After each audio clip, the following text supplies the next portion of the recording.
चीन में फैले नए वायरस और कोरोना के लक्षण कितने अलग हैं? नई महामारी की आहट से क्यों डरी दुनिया? क्या भारत में भी फैलेगी यह महामारी? इस वीडियो में हम आपको पूरी जानकारी देंगे, तो ये वीडियो लास्ट तक जरूर देखें।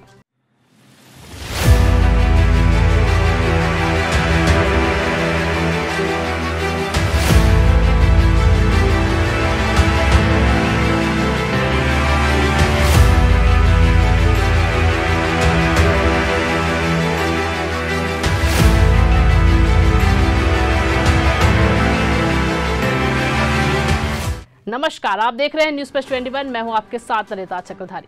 चीन के स्वास्थ्य मंत्रालय ने रविवार को स्पष्टीकरण जारी किया कि देश भर में सांस की बीमारियों में अचानक आई वृद्धि के पीछे कोई नया वायरस नहीं है।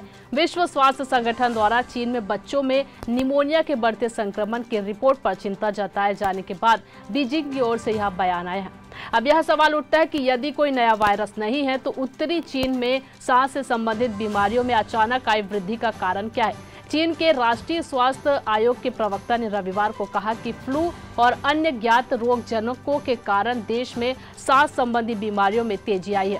उन्होंने कहा कि सांस की बीमारियों के लिए सामान्य वायरस जैसे influenza virus, rhino virus, respiratory syncytial virus या आरएसवी एंडोवायरस के साथ साथ माइक्रोप्लाज्मा निमोनिया जैसे बैक्टीरिया हैं। ये सभी लंग्स इंफेक्शन के लिए जिम्मेदार हैं। चीन ने सामान्य रोगजनकों को जिम्मेदार बताया है। जी आपको बता दें, WHO ने चीन के स्वास्थ्य मंत्रालय से देश में बढ़े रेस्पिरेटरी इन्फेक्शन के मामलों से संबंधित डेटा मांगा था।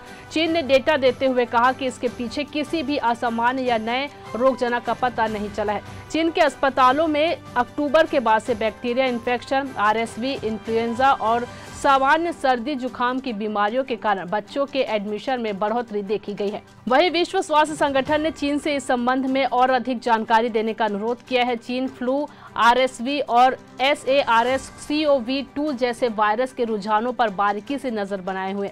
इस बीच विशेषज्ञों का कहना है कि इस बात के पर्याप्त संकेत नहीं मिलते हैं कि चीन में सांस संबंधी बीमारियों के मरीजों में वृद्धि किसी नए वायरस के संक्रमण के कारण है।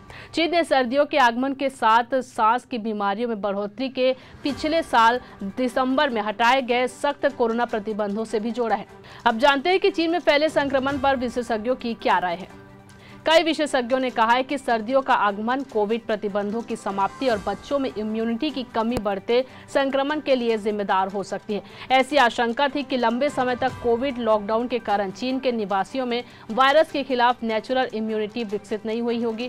वहीं यूनिवर्सिटी कॉलेज लंदन के प्रोफेसर फ्रेंकोइस बेक्लोस ने कहा कि चूंकि चीन ने किसी भी अन्य देश की तुलना में कहीं अधिक लंबा और कठोर लॉकडाउन लागू किया था, इसलिए यह अनुमान लगाया गया कि इसमें ढील के बाद चीन में लोगों की ऐसी दिक्कतों का सामना करना पड़ सकता है। ऑस्ट्रेलिया के डीकेन विश्वविद्यालय की प्रोफेसर कैथरीन बेनोट ने बताया कि चीन में सख्त कोविड प्रतिबंधों के कारण स्कूल भी काफी समय तक बंद रहे थे।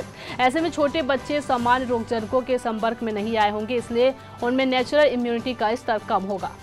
नए फ्लू स्ट्रेन या महामारी फैलाने में सक्षम अन्य वायरस का जन्म आमतौर पर सांस संबंधी बीमारी के लिए जिम्मेदार अज्ञात वायरस समूह से शुरू होता है।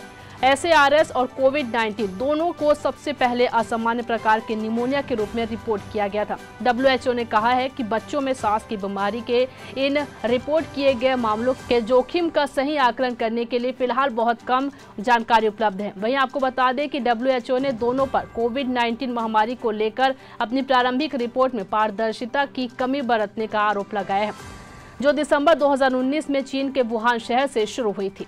अब जानते हैं कि क्या यह एक नई महामारी के आने का संकेत है।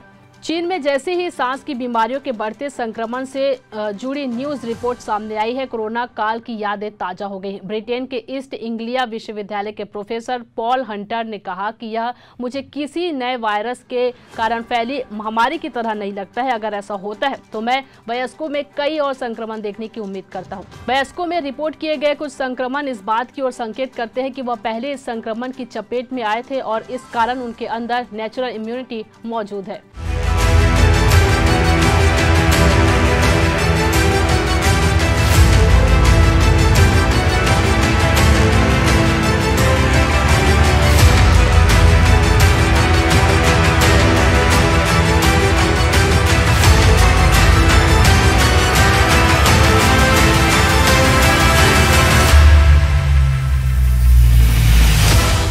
लगातार इसी तरह खबरों से अपडेट रहने के लिए बने रहिए न्यूज़ प्लस 21 पर, आपके हक की बात।